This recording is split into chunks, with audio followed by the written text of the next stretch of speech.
जय हिंद दोस्तों। आइए हम लोग बिना समय को गवाए हुए क्वेश्चन के ऊपर बात करते हैं।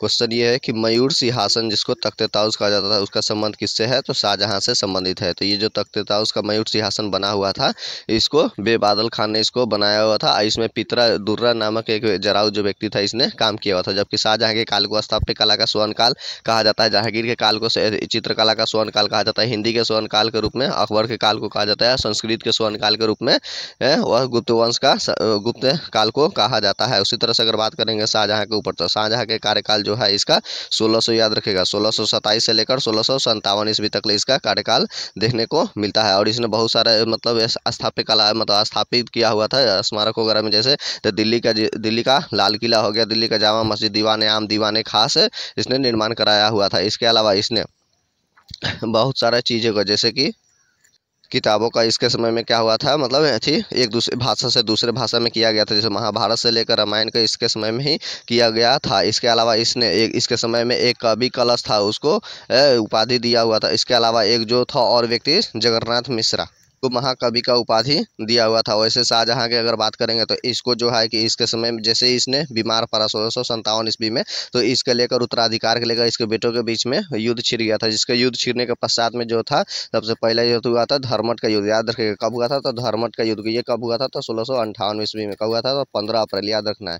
15 अप्रैल 1658 ईस्वी को हुआ था। जिसके कारण इसमें इसके बेटा जो था जो एक औरंगजेब और दारा सिकोह के बीच हुआ था, जिसमें से औरंगजेब विजय हुआ। उसके बाद तुरंत ही एक ही महीना के बाद में थी हुआ था सामूगढ़ का युद्ध। सामूगढ़ का युद्ध याद रखना है। सामूगढ़ का युद्ध कब हुआ था? तो 29 मई को हुआ था। 29 मई 1658 ईस्वी को हुआ था। जिसके पश्चात ही इसमें फिर दारा सिकोह की हार हुई और इसने औरंगजेब जीत गए। यही 100 से सामूगढ़ 100 से शाहजहां याद रखेगा। सामूगढ़ के युद्ध में इसने इसको कैद करके आगरा के किला में रख दिया औरंगजेब ने। रखने के पश्चात में उसके बाद फिर एक देवराई का युद्ध होता है जो 1659 ईस्वी में होता है। याद रखने कब हुआ था? तो 1659 ईस्वी में होता है। और उसी 59 में होने के पश्चात में और इसका जो शाहजहां का है पूरे 8वें वर्ष के पश्चात इसका क्या होता है कि इसकी मृत्यु हो जाती है। कब इसकी मृत्यु हो जाती है? तो 1666 ईस्वी में इसकी मृत्यु हो जाती है।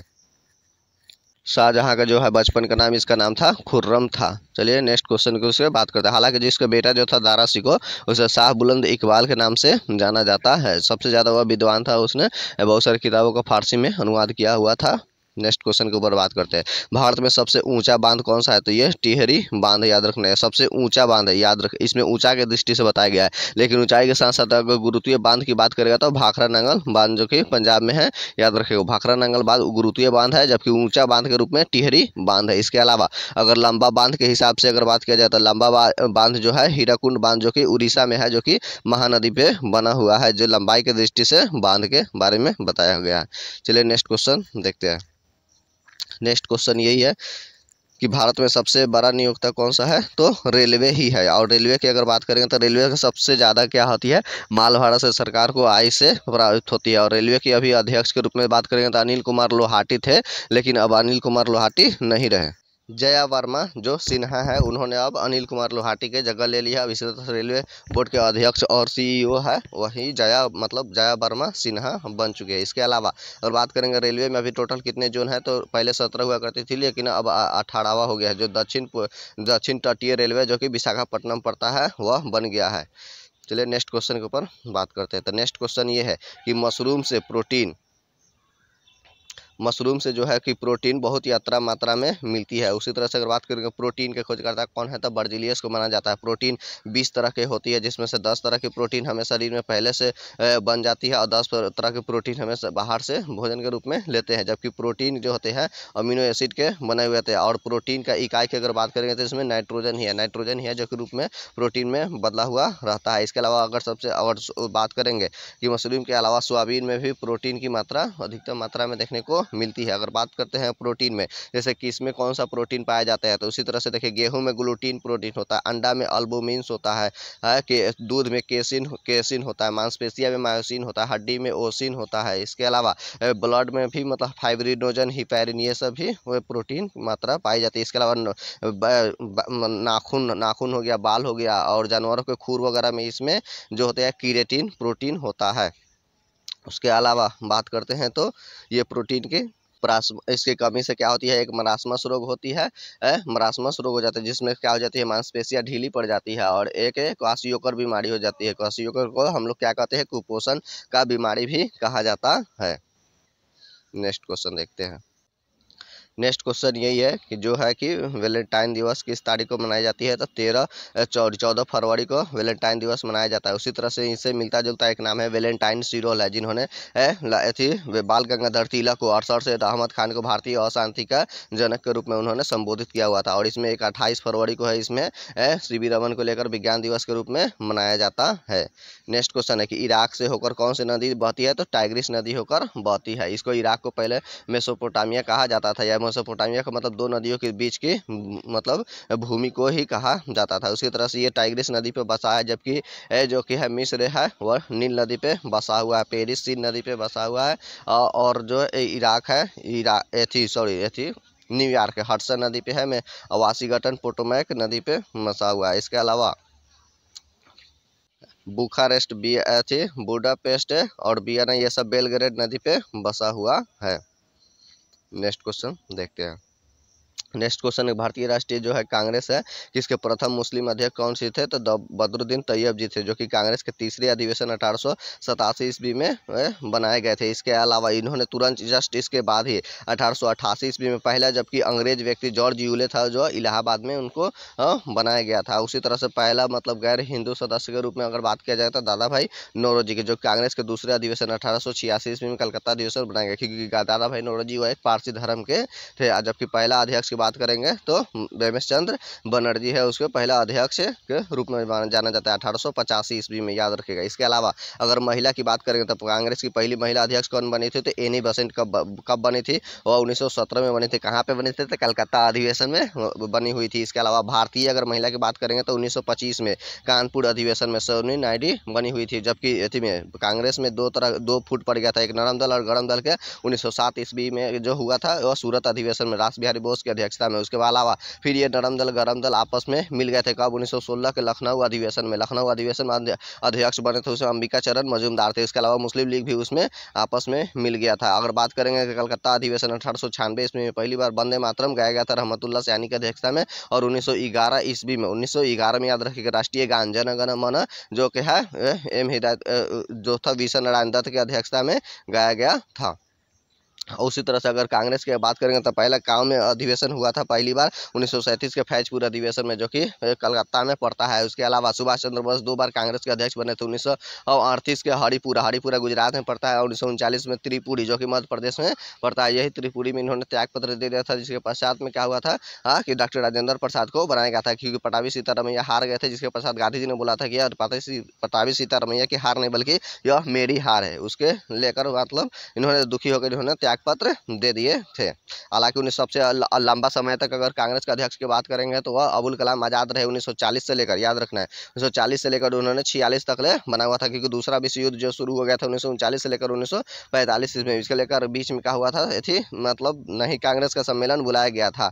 और सबसे युवा अगर अध्यक्ष की बात करेंगे तो सबसे युवा अध्यक्ष में अबुल कलाम आजाद ही है, याद रखिएगा। चलिए नेक्स्ट क्वेश्चन फिर आएगा तो इससे आगे की हम आपको रिकॉल कराएंगे।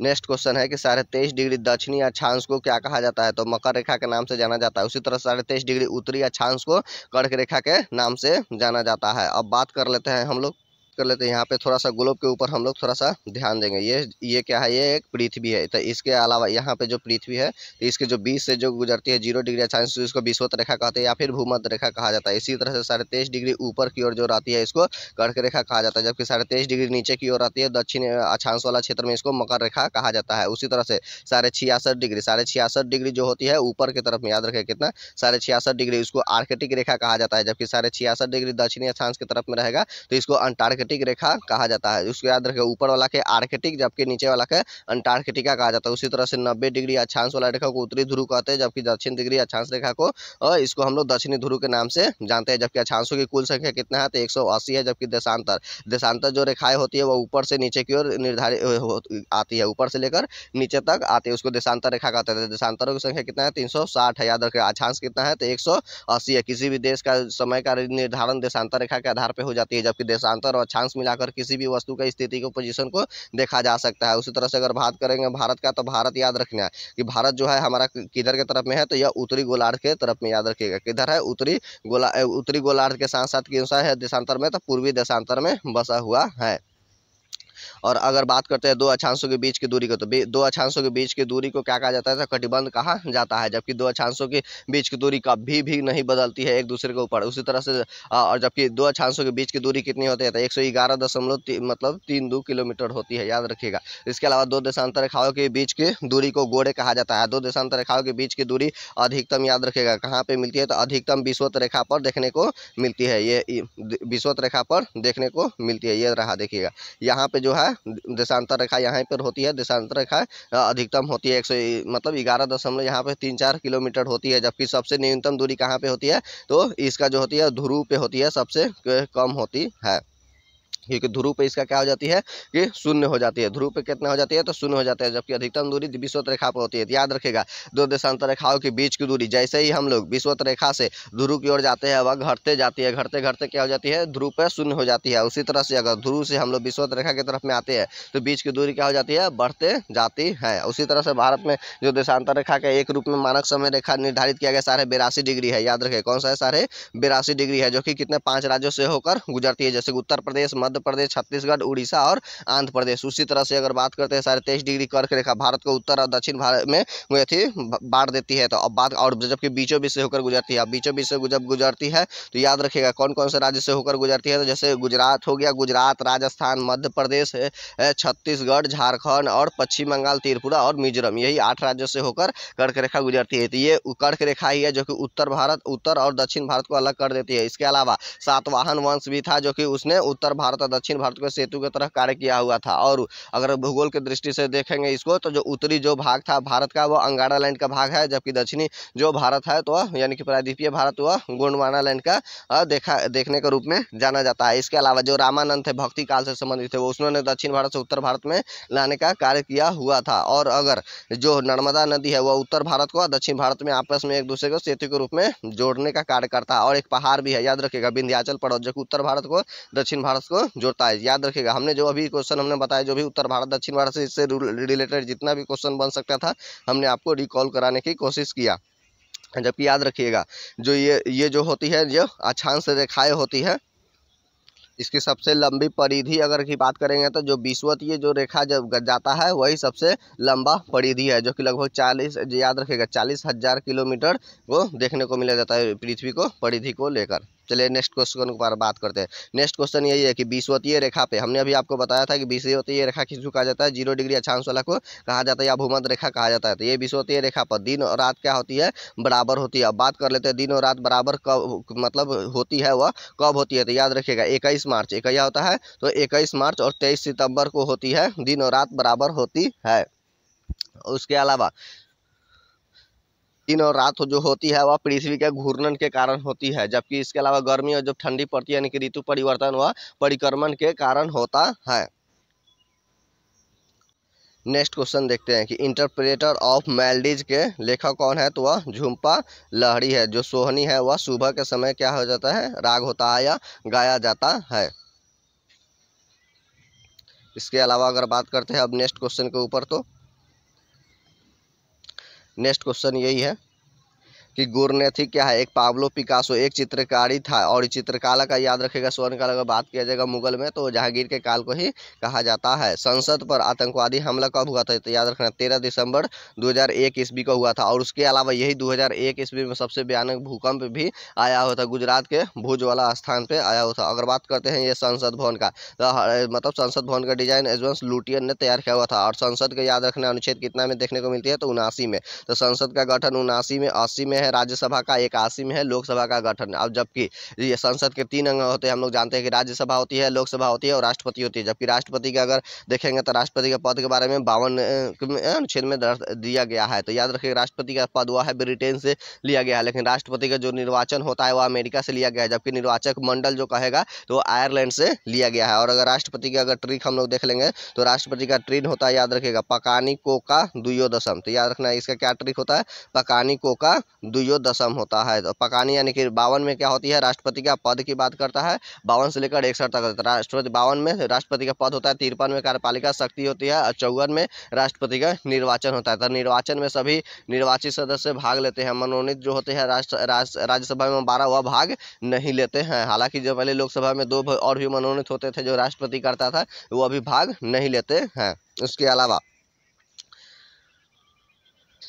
अलावा जो है वह 55 अनुच्छेद के तहत याद रखेगा वह कोटा है। कोटा मतलब क्या होता है, एकल संक्रमण समानुपाती जो पद्धति होता है उसके तहत ही होता है। और उसके बाद 56 याद रखेगा, कितना होता है, अनुच्छेद 56 में होता है का मतलब क्या है, कार्यकाल होता है, कार्यकाल इसका 5 वर्ष का निर्धारित किया गया है। और 57 में है दोबारा निर्वाचन हो सकता है, यानी कि भारत में राष्ट्रपति का दोबारा निर्वाचन हो जाता है, जबकि अन्य मतलब अनेकों बार, 2 बार 3 बार 4 बार अनेकों बार जब तक ले उसका जीवन है तब तक ले वह निर्वाचित हो सकता है। जबकि कुछ अन्य देशों में है कि 2 बार से अधिक आप राष्ट्रपति के पद पे रूप में नहीं रह सकते हैं। उसी तरह से 58 में है, याद रखेगा राष्ट्रपति क्या है, योग्यता की बात करेंगे तो पहला वह भारत का नागरिक होना चाहिए, उसकी उम्र कितनी होनी चाहिए, 35 वर्ष की उम्र होना चाहिए। और उसके अलावा उसने 50 प्रस्तावक का 50 अनुमोदक भी होना चाहिए। और इसने जो लोकसभा का सदस्य योग्यता इसमें होनी चाहिए, लोकसभा का याद रखिएगा सदस्य के रूप में हमने बोला कि सदस्यता होनी चाहिए, और जरूरी नहीं है कि यह पढ़ा लिखा होना चाहिए। और हाँ, दिवाली और पागल नहीं होना चाहिए। और याद रखिएगा 60 में इसका क्या है, शपथ के बारे में गया था। 60 इसमें जो शपथ होता है वह सुप्रीम कोर्ट के मुख्य न्यायाधीश के सामने से शपथ दिलाई जाती है। और 61 में है महाभियोग, याद रखिएगा महाभियोग की प्रक्रिया अमेरिका से लिया गया है। और जैसे ही महाभियोग इसकी प्रक्रिया लाई जाती है किसी भी सदन में, याद रखिएगा किसी भी सदन में, यानी कि या तो राज्यसभा में या तो लोकसभा में ला सकते हैं। याद रखिए जब महाभियोग की प्रक्रिया एक सदन से दूसरे सदन में जाती है तो उसे 14 दिन तक उसे रोककर 14 दिनों पहले इसकी राष्ट्रपति को सूचना दी जाती है। जब महाभियोग की प्रक्रिया लगाई जाती है तो उस पर कितना सदस्य का हस्ताक्षर होता है, तो याद रखेगा 1/4 सदस्य, यानी 25% लोगों का हस्ताक्षर होना चाहिए। और अगर 1/4 याद रखेगा। इसके अलावा जैसे दूसरा सदन में जाती है तो 2/3 कितना रखना है, 2/3 बहुमत मतलब से यह पास हो जाता है। तो इस पर राष्ट्रपति महाभियोग की प्रक्रिया समझ जाती है, राष्ट्रपति को अपना पद खाली करना पड़ता है। और इस तरह से अगर बात करते हैं राष्ट्रपति का, तो अब तक किसी भी भारत के राष्ट्रपति पर महाभियोग की प्रक्रिया नहीं लगा हुआ है।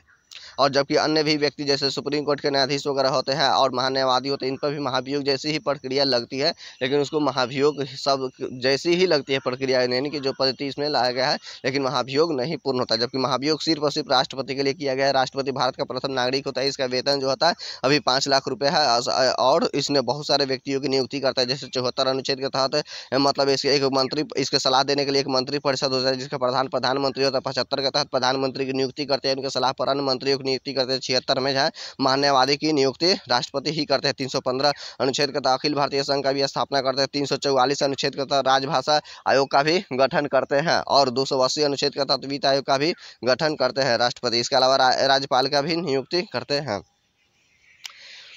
चलिए नेक्स्ट क्वेश्चन फिर आएगा तो आपको हम राष्ट्रपति का रिकॉल कराएंगे। नेक्स्ट क्वेश्चन के ऊपर बात करते हैं।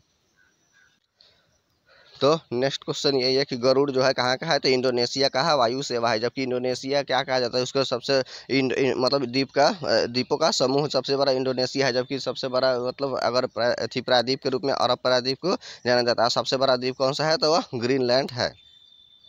नेक्स्ट जबकि सिनकोना वगैरह सबसे ज़्यादा इंडोनेशिया से ही प्राप्त होता है।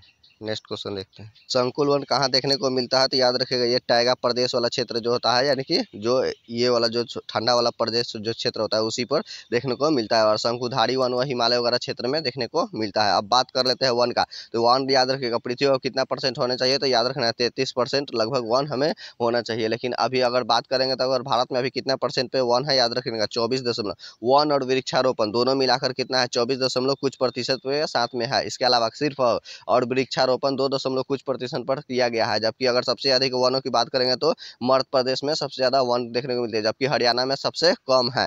और याद रखिएगा विषुवतीय रेखा पर सबसे ज़्यादा वन वगैरह सबसे जिसको सदाबहार वन कहा जाता है वो मिलता है। और जो ब्राज़ील का जो जंगल है, अमेजन का जंगल है, वह पृथ्वी को उसको फेफड़ा कहा जाता है, सबसे ज़्यादा ऑक्सीजन वही प्रदान करता है। और नेक्स्ट क्वेश्चन देखते हैं। नेक्स्ट क्वेश्चन ये है कि पुष्पों के अध्ययन को क्या कहलाते हैं, तो एंथ्रोपोलॉजी कहलाता है। और पुष्प में यानी कि फूल, और सबसे बड़ा फूल कौन सा है, तो रेफ्लेसिया है। और सबसे छोटा फूल कौन होता है, तो उल्फिया है। अगर आपको मेरा डिस्कशन वीडियो अच्छा लगा, बेहतर लगा और आपको मतलब हमने पूरी कोशिश किया कि आगे पीछे आपको रिकॉल करा सकूँ, तो मेरे चैनल को हमने कराने की कोशिश किया, तो मेरे चैनल को सब्सक्राइब कीजिए, लाइक कीजिए और अपना कमेंट में अपना सुझाव वगैरह दे सकते हैं कि इससे और बेहतर आपके लिए मैं क्या से क्या और कर सकता हूँ। ठीक है, चलते हैं, जय हिंद। और हाँ, एक और आपको बात बतानी है कि आप लोग वीडियो तो वगैरह देख तो लेते हैं, लेकिन कमेंट में अपना कोई तरह का अभी तक सुझाव नहीं आता। हमने देखते हैं कि व्यू में बहुत सारे व्यू तो जाते हैं, लेकिन आप लोगों को कोई तरह का सुझाव कमेंट में नहीं आता। इसलिए आप अपना सुझाव जरूर से जरूर दें, जिससे हमको मतलब प्रोत्साहित मिलेगा और हमें हौसला भी मिलेगा कि मैं आपके लिए इस तरह से आगे वीडियो को डिस्कशन जारी रख सकूँ।